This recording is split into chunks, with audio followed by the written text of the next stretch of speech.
This is the second attempt at the intro now. The first attempt was a total shocker. So I ended up making an iced coffee and using the toilet. Now I feel a bit better. What I wanted to talk about today was the 24-70 and its sheer versatility.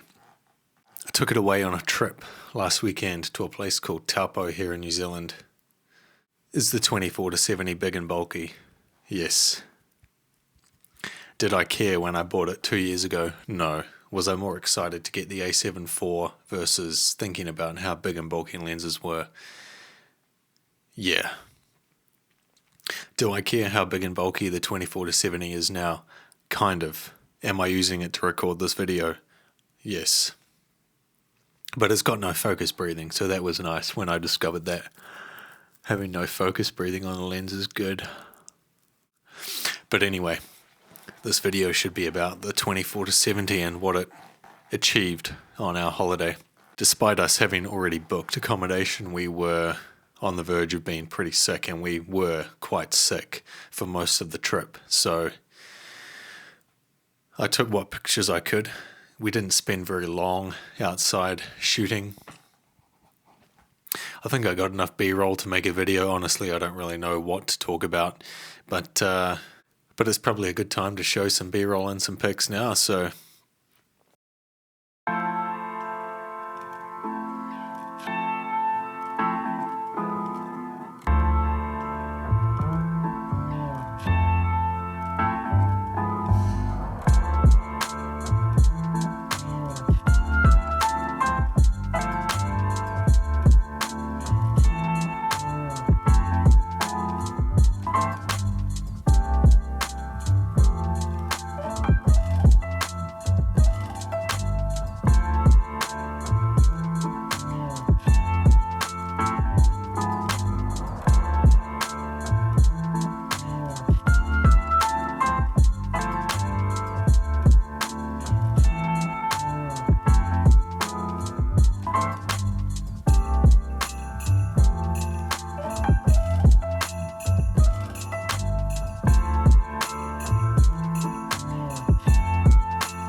didn't mind those photos of the lady in the trees.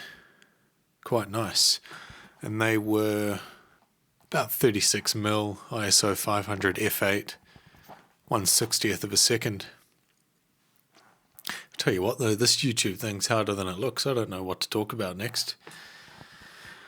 Well, I mean, what you just saw was pretty much day one, or the evening of day one, but the actual day one was the beach. So the strange B-roll and the seagull and the odd pictures. Yeah. Day two was a bit better though.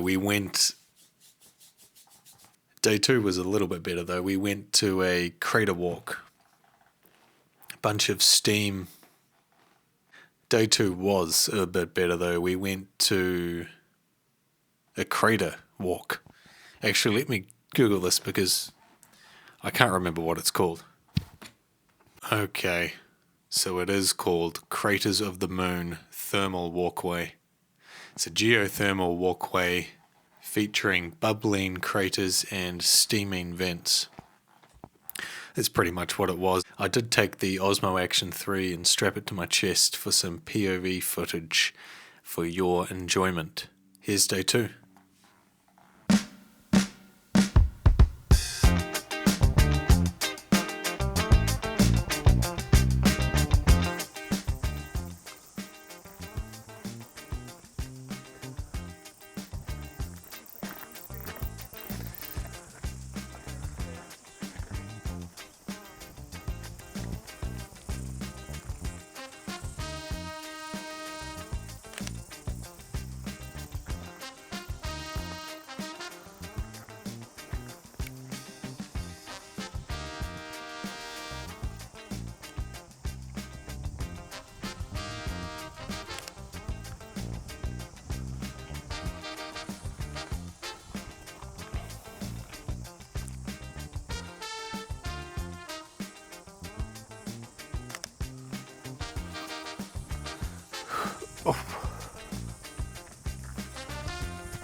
Oh, I did get him.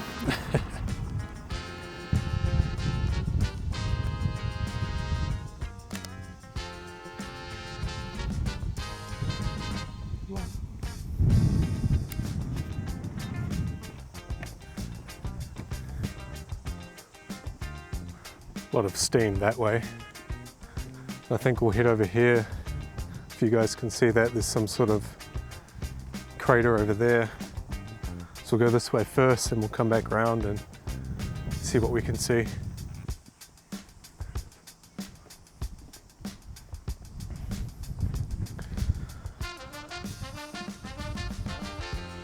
Wow. 24 mils not wide enough to get that either. That's intense.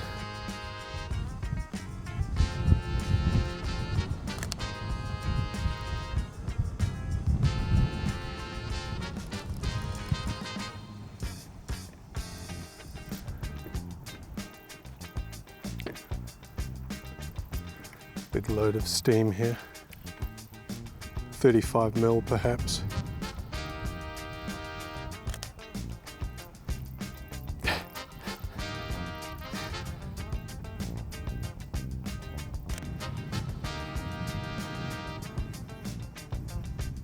It's pretty insane.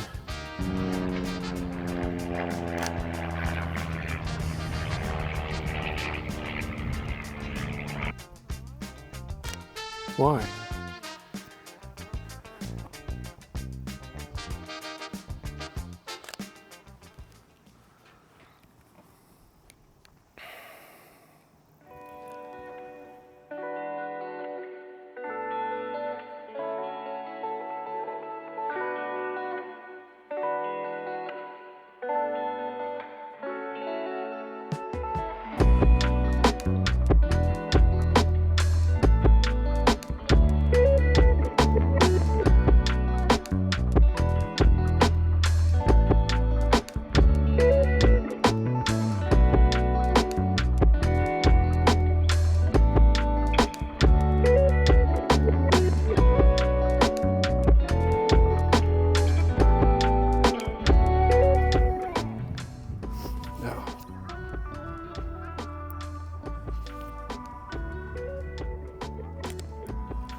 Not sure what mountain that is, but it's a mountain.